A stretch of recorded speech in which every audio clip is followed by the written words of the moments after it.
We all look forward to the emergence of our plants each spring, but when it comes to Clematis, there's different types and they don't always emerge at the same time.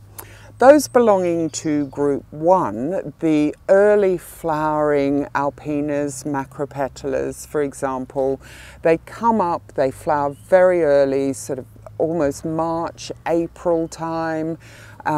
It's now May and this one's flowering a lot later than it normally would, but you can see how much growth it's actually put on.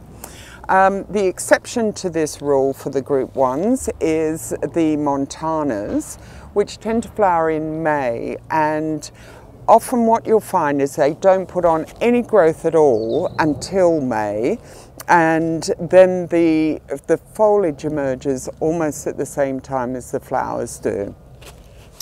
Then we come along to these group 2 Clematis. Now these are the large flowering early summer ones, which often have a second flush later in the year, and these are the next ones to start to shoot up. And as you can see, it's just started 2-3 weeks ago, and already we've got a really beautiful fat bud appearing on that.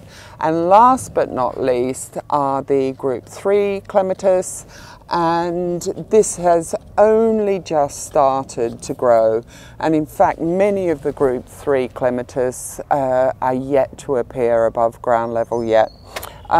So just keep in mind they don't all appear at the same time.